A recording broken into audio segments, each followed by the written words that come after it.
मैं बताता हूँ कि गौतम सरदाना से स्पेशल काम सारा ठीक नहीं होता। कई बार मशीनरी में भी दिक्कत आती है। मशीनरी थी कमल गुप्ता, क्योंकि निगम में कोई खास काम ना तो मेयर को करने दिया उन्होंने। गौतम सरदाना तो काफी कुछ चाहता था, लेकिन गौतम सरदाना जो चाहता था उतना नहीं हो सका काम। मानते हो करप्शन है निगम के अंदर? मैं तो मानता ही हूँ, क्यों नहीं मानता हूँ। सभी तो मैं ये नहीं कहता बेईमान होते हैं। कुछ ही आदमी होते हैं जो पैसे के चक्कर में इधर उधर चक्कर काट देते हैं। जैसे उस टाइम हमारे पास साथ हुआ था, 3-4 एमसीओ ने पहले 40 दिन मेरे साथ रहे, और 40 दिन के बाद लास्ट टाइम पे मतलब किसी बड़े आदमी के कहने से वो परिवर्तन। जून 2007 से मैंने कोशिश शुरू की थी जी, और 17 अगस्त क्या हमारे को अविश्वास की तारीख मिली थी जी। 40 दिन मैंने, मेरे जो सारे भाई थे साथी पार्षद, वो 40 दिन बाहर रहे। हमारे को पहले तो तारीख नहीं मिली उस टाइम। राणा को बनाया नहीं, उनको लेकर अविश्वास प्रस्ताव लाने में सबसे पहले नंबर पर आप थे। आप क्यों परेशान थे उससे? कोई रीजन रहा? सबसे मैं नहीं था परेशान, राणा के खिलाफ सारे ही थे, अकेले से एक से कुछ नहीं होता। क्यों? हाँ वही, उससे अरविंद खरीटा भी था, टीनू जैन भी था, समझ गए। इलेक्शन तो आपका सुझाव क्या है? चुनाव सिंबल पे लड़ना चाहिए, नहीं लड़ना चाहिए? मैं तो ये कहता हूँ पार्टियों ने सिंबलों पे नहीं लड़ना चाहिए। नहीं लड़ना चाहिए। जो अगर हाँ खुले छोड़ दो सबको, मतलब सरपंच उठते हैं गाँव में, क्या वो पार्टी का निशान लेते हैं? तो ये भी भाईचारा, ये शहर का भाईचारा, वो गाँव का भाईचारा, फर्क इतना ही है। तो सिटी बिग न्यूज़ की चुनावी यात्रा शुरू हो चुकी है। सारे चुनावी रंग आपके सामने रखे जाएंगे, और आज हमारे साथ में खास मेहमान जुड़े हुए हैं जिन्होंने कभी सिर्फ एमसी रहते हुए 2 चेयरमैनों की नाक के अंदर दम कर दिया था। इन शख्सियत का नाम है रविंदर चौरान जी। नमस्कार चौरान साहब, कैसे हैं आप? बहुत बढ़िया जी। दोबारा से फिर चुनावी बिगुल बजने वाला है जल्दी ही, तो क्या लगता है इस बार क्या रहने वाला है? बीजेपी कुछ करेगी या कुछ और रहने वाला है इस बार? सबसे पहले तो सिटी बिग न्यूज़ को, उनके सभी दर्शकों को मेरे नए वर्ष पर बधाई, क्यों ये मेरा पहला इंटरव्यू है नए साल का। बिल्कुल सही बात है। तो सबसे पहले सबको शुभकामनाएं। सभी हमारा जिला हिसार प्रगति करे, और हमारा खासकर निगम के अंदर जो त्रुटियां हैं उनको ठीक करने के लिए एक नया मेयर कोई बने, और अच्छा नेक मेयर बने। त्रुटियां मतलब जो गौतम सरदाना उन्होंने काम ठीक नहीं किया, इसका मतलब? तो देखिए मैं बताता हूँ कि गौतम सरदाना से स्पेशल काम सारा ठीक नहीं होता। कई बार मशीनरी में भी दिक्कत आती है। मशीनरी थी कमल गुप्ता। कमल गुप्ता मंत्री था स्थानीय निकाय का। अब स्थानीय निकाय का मंत्री जब उसी शहर का हो, तो मेयर भी उसी शहर का हो, तो मेयर की नहीं चलती, फिर स्थानीय मंत्री की चलती है। क्योंकि जो हमारी मशीनरी होती है ना, जो कर्मचारी वर्ग होता है, चाहे IAS हो चाहे कोई छोटा कलरक हो, वो सभी फिर मंत्री के ही सारा काम करते हैं, क्यों सभी ट्रांसफर से डरते हैं। तो यहाँ का मंत्री होने के नाते कुछ भी काम नहीं है स्थानीय निकाय का। तो मंत्री जी को तो लोगों ने घर बैठा दिया इस बार। तो फिर उन्हीं के साथ थी ना लोगों की लड़ाई। तो लोगों ने उसको निगम की वजह से बैठे हैं वो, क्योंकि निगम में कोई खास काम ना तो मेयर को करने दिया उन्होंने। गौतम सरदाना तो काफी कुछ चाहता था, लेकिन गौतम सरदाना जो चाहता था उतना नहीं हो सका काम। तो आप व्यक्तिगत जुड़े हुए इसलिए ये बात बोल रहे हैं, वाकई में कुछ करना चाह रहे थे वो? देखिए व्यक्तिगत नहीं जुड़ा हुआ मैं, उसकी कार्यप्रणाली से, गौतम सरदाना की कार्यप्रणाली से मैं इसलिए जानता हूँ कि मेरे साथ 10 साल एमसी रहे हूँ जी, और उनकी जो ईमानदारी थी ना, ईमानदारी की छाप, वो मैं आज भी मानता हूँ। क्योंकि जिस टाइम मैं एमसी था, और एक बार मैं अविश्वास प्रस्ताव बिहारी लाल राणा के खिलाफ ले आया था, ठीक है, उस टाइम जो ईमानदार एमसीओ में नाम अगर गिना जाता है तो गौतम सरदाना, अरविंद खरीटा, दयानंद शर्मा और भी 4-5 साथी ऐसे थे जो अच्छी, उन्होंने बहुत ही मतलब दिल से काम कराने की कोशिश की, और ईमानदारी से उन्होंने अपने वोट दिए।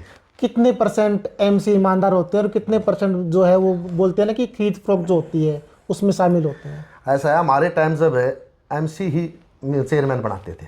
आज तो मेयर का इलेक्शन में मैं कहता हूँ कि बहुत अच्छा काम हो गया कि जो मेयर का इलेक्शन सीधा जनता करेगी, और जनता को मौका मिल जाता है कि ईमानदार आदमी को चुनने का जी। तो उस टाइम तो एमसीओ की एक लॉयल्टी पर बात होती थी। सभी तो मैं ये नहीं कहता बेईमान होते हैं, कुछ ही आदमी होते हैं जो पैसे के चक्कर में इधर उधर चक्कर काट देते हैं।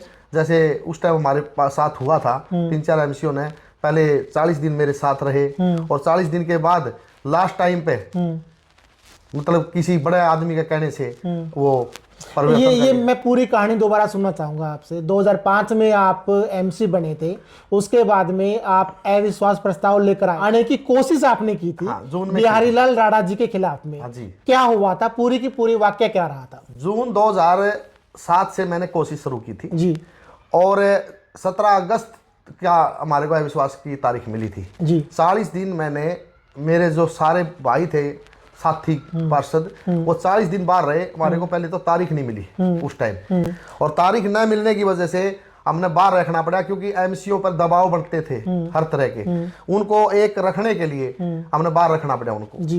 लेकिन लास्ट में जब 40 दिन बहुत ज्यादा हो जाते हैं, उनको वापस आना भी होता है, भाई कपड़े भी चेंज करने होते हैं और भी घर के काम भी बहुत हो जाते हैं। तो उस टाइम हमारे साथ, जैसे मेरे साथ धोखा हुआ था, क्योंकि जो 3 तो जाट थे हमारी बरादरी के, जो टाइम पे भाग गए थे, ठीक है जी, और 2-3 और दूसरा समाज से थे जो वो टाइम पे मतलब 40 दिन मेरे साथ थे, लास्ट में भाग गए थे और मैं 1 वोट से हार गया था। 21 वोट आए थे 33 में से, 31 एमसी होते थे, 1 एमएलए एमपी का होता था।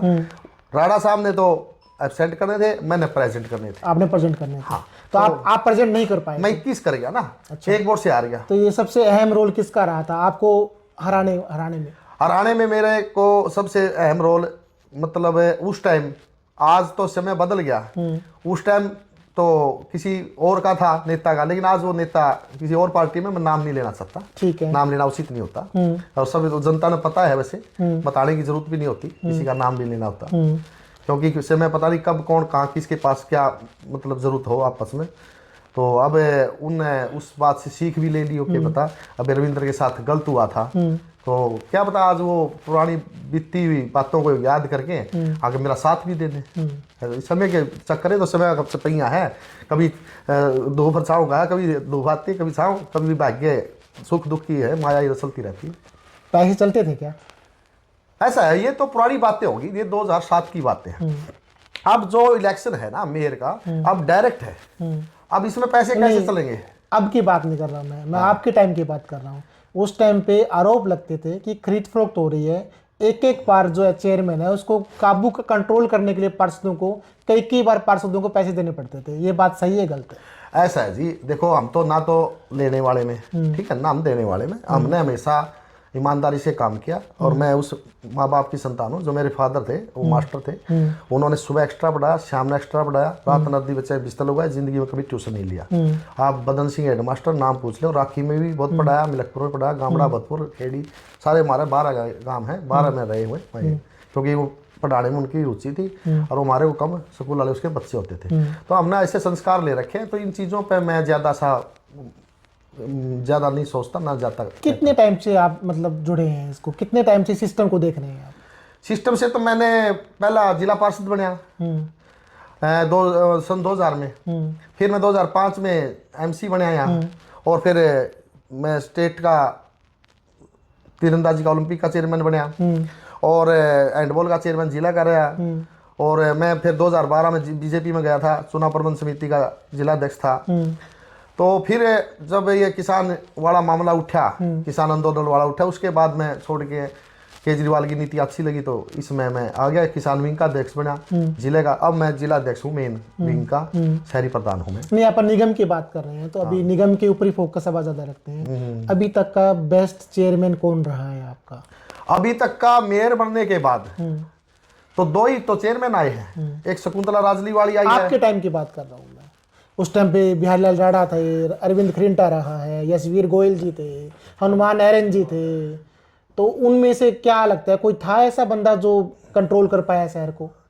देखिए, जब मेयर की कम चलती थी, पॉलिटिक्स ज्यादा चलती थी। अच्छा, बड़े घरों के आदेश माने जाते थे, बड़े घर के अगर मतलब जिंदल हाउस टाइम तो जिंदल ही हाउस था सबसे बड़ा, तो जिंदल हाउस का ही चेयरमैन होता था लगभग। मतलब जिंदल हाउस ने जिसके सर पे हाथ रख दिया वो चेयरमैन बन गया। हाँ, उस टाइम तो ऐसा ही था, क्योंकि एमसी जिंदल हाउस में मंत्री होते थे, सारी चीजें होती, तो उसका फायदा तो उठाते थे हाउस, तो उसका फर्क था।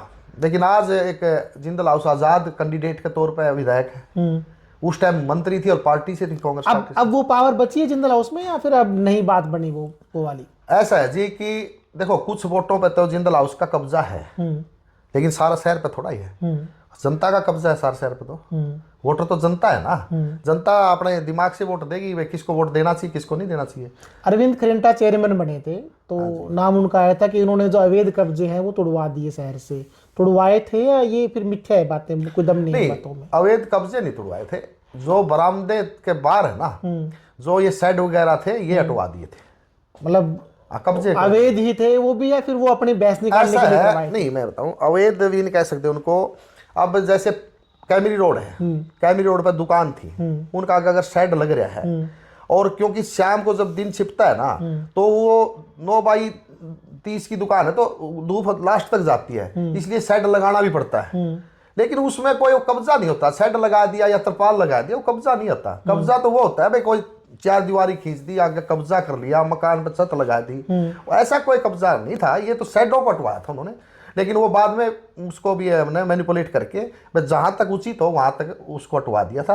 और वहाँ के बाद कंट्रोल में रहने दो, क्योंकि उसका नुकसान होता, कस्टमर ही नहीं खड़ा हो सकता, धूप इतनी पड़ती थी, गर्मियों में तो पड़ती है धूप। उनके खिलाफ में अविश्वास प्रस्ताव क्यों आया फिर? उनके खिलाफ अविश्वास प्रस्ताव एमसी लाए, टीनू जैन भी था। रीजन क्या रहा, क्यों आए? क्या काम से खुश नहीं थे उनके, कुछ और रीजन रहा? कई जिस तरह जिंदल हाउस जो मेन था, जिंदल हाउस का रोल था ना उसमें तो। अच्छा। हाँ, क्योंकि जिंदल हाउस ही अविश्वास लिया था। जिंदल हाउस के एमसी होते थे काफी और उन्होंने उसको गिरा दिया। तो बिहारी राणा को लेकर क्यों लेकर आए? बिहारी राणा को उस टाइम में नवीन जिंदल के बाबूजी थे जो ओम प्रकाश जिंदल जी स्वर्गीय, उन्होंने कहीं किसी भाषण में कहा होगा जिस टाइम वो एमसी बनने जा रहे थे, इलेक्शन में खड़े हो गए थे, तो भाई ये अगर आप इसको एमसी बनाते हो तो मैं इसको चेयरमैन चेयरमैन बना दूंगा। क्यों चेयरमैन होते थे उस टाइम? तो वो चीज़ नवीन को और माता जी को थोड़ी भागी ज़्यादा, तो वो फिर उन्होंने वो उनकी आखिरी इच्छा पूरी करी थी। उस टाइम राणा को इसलिए बना था। राणा को बनाया नहीं, उनको लेकर अविश्वास प्रस्ताव लाने में सबसे पहले नंबर पर आप थे। आप क्यों परेशान थे उससे?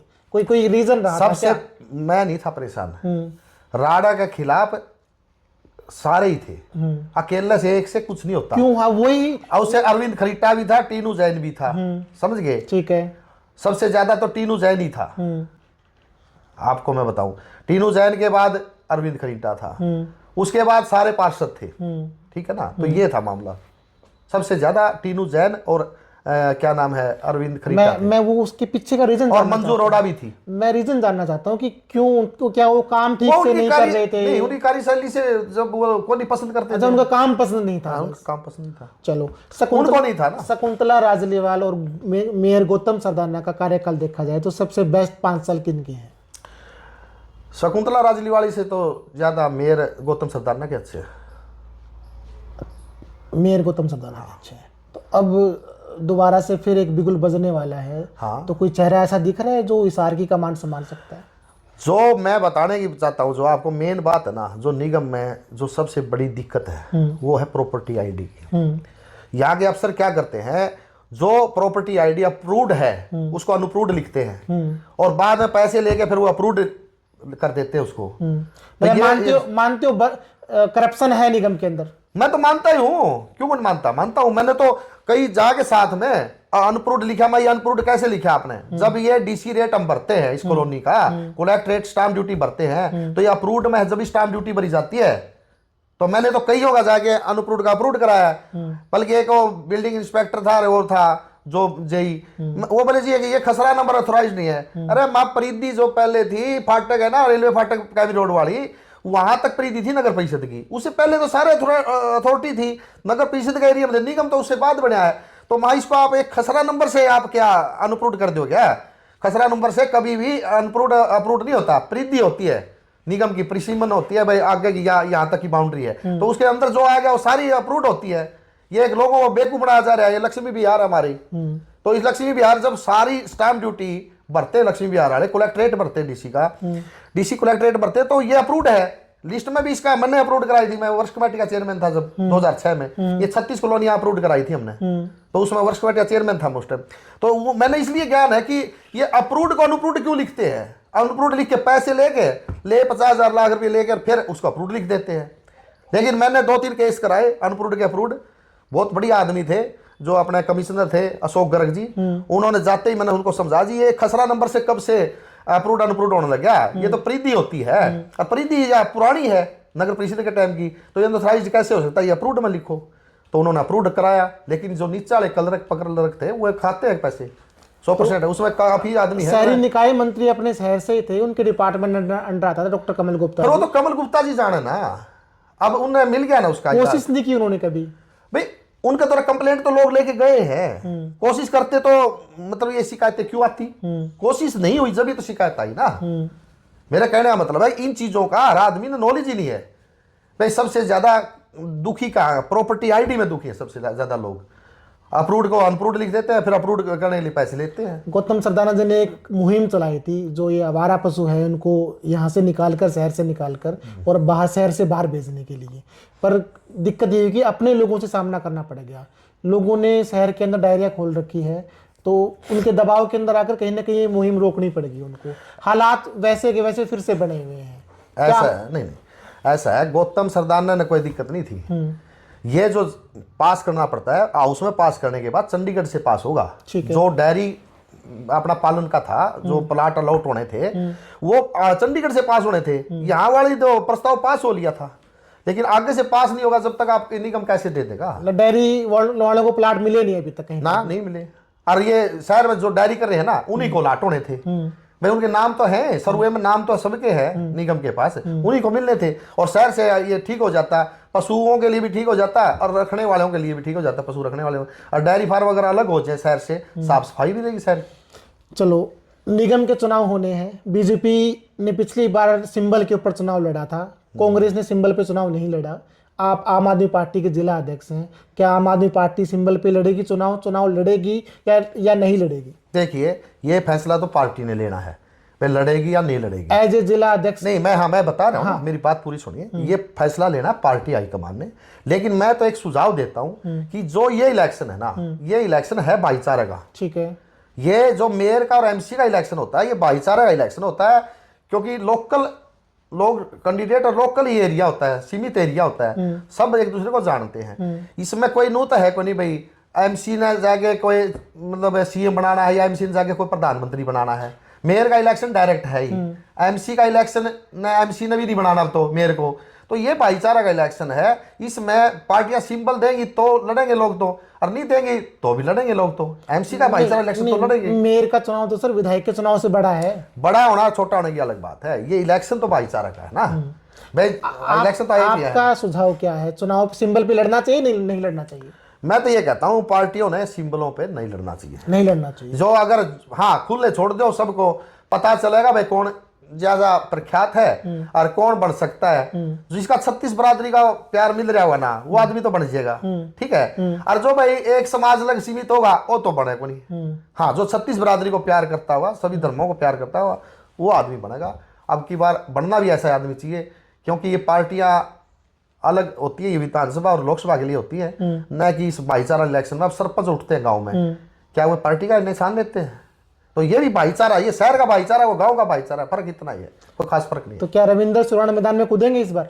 अगर जनता चाहेगी, अगर जनता आगे कहने लगी भाई नहीं उठना जरूरी है, तो फिर सिर मत है। तो रुझान तो आने शुरू हो गए हैं सर। तो रुझान तो अभी तो शुरू हुए हैं ना, अभी तो बहुत कैंडिडेट आएंगे। कम से कम मेरा जो अंदाज है 30 कैंडिडेट मेयर के हो जाएंगे। 30 कैंडिडेट हो जाएंगे? हाँ, लास्ट तक। तो जितने ज्यादा होंगे उतना बेनिफिट है। बेनिफिट तो देखो जी उसको है ना, जो जिसकी फिर समाज में अच्छी प्रख्याति है, या जो इसको समाज ज्यादा जानता है, और जो काम करने में दबंग हो, निपुण हो। ढीला आदमी भी मेयर के लायक नहीं है, नरम आदमी से ना तो कोई काम करता अफसर। प्रशासक बंसीलाल जी हुआ करते, चौधरी बंसीलाल जी बहुत बढ़िया प्रशासक थे। उन्होंने विकास की जड़ी लगा दी थी हरियाणा में, आपने पता है। तो इस तरह विकास करने वाला ऐसा ही मेयर आना चाहिए, जो बढ़िया प्रशासक हो। तो कोई नाम, कोई सुझाव आप? नाम तो जनता देगी, नाम हम कैसे देंगे? उठेंगे जो उनमें से जनता निकाल के देगी नाम। तो कहीं ना कहीं मन में चल रहा है अभी आपके कि कुछ बड़ा करने वाले हैं आप? देखिए, हम राजनीतिक आदमी हैं, हम ना तो कर ही नहीं सकते। अबे हम खड़े होंगे या नहीं होंगे, हम ऐसा तो कह नहीं सकते, क्यों? राजनीति में क्या पता कब खड़ा होना पड़ जाए। और अगर हमारे को जनता का प्यार मिला और आवाजें आई, तो भाई हम चाहेंगे कि भाई सेवा करें समाज की। अब जैसे 16 वार्ड से है, हमारे राजेंद्र सिंह ढाका आगे हैं, मैं उनको समर्थन कर रहा हूँ। अच्छा, आपने समर्थन शुरू कर नहीं, दिया। मैं एमसी, मैं उसमें मेरा वोट है भाई, 16 वार्ड में मेरा वोट है, इसलिए मैं मेरा वोट तो डाल सकूं एक, मैं मेरा वोट उनको डालूंगा, सीधा कह रहा हूं मैं तो। अब मैं किसी को नू को नहीं कहूँ भाई, उठे तो 10 गए, अब मैं तेरा वोट डालूँ ना, मैं तो राजेंद्र ढाका वोट डालूंगा। कारण है उसके पीछे, वो पढ़े लिखे हैं, प्रशासनिक अधिकारी रहे हैं LIC में, समाज से भी जुड़े रहे हैं, सामाजिक पदों पे भी बड़े पदों पे रहे हुए हैं, तो ऐसे आदमी को जिताने में दिक्कत क्या है? ऐसे आदमी को ही बनाओ ना जो पढ़ा लिखा हो, समाज के काम कर सके, आगे बढ़ा सके समाज को, विकास को गति दे सके। मेयर से कल तक काम कौन चला? MC भी पढ़े लिखे आने चाहिए। बिल्कुल सही बात है। ये बात है, मेरे मन की बात बता दी मैंने आपको। चलो रविंदर जी, बहुत बहुत धन्यवाद जुड़ने के लिए। धन्यवाद जी, आपने टाइम दिया, आपका भी बहुत बहुत धन्यवाद। तो ये थे हमारे साथ पूर्व MC रविंदर सुराण जी, जिला अध्यक्ष है आम आदमी पार्टी से। कहीं ना कहीं इनके मन में भी चल रहा है कि अगर जनता बोलेगी तो ये मेयर का चुनाव लड़ने के लिए तैयार है। चुनावी यात्रा यूं ही चलती रहेगी, चुनावी रंग आपके सामने लाते रहेंगे। जुड़े रहें सिटी बिग न्यूज़ के साथ में। नमस्कार।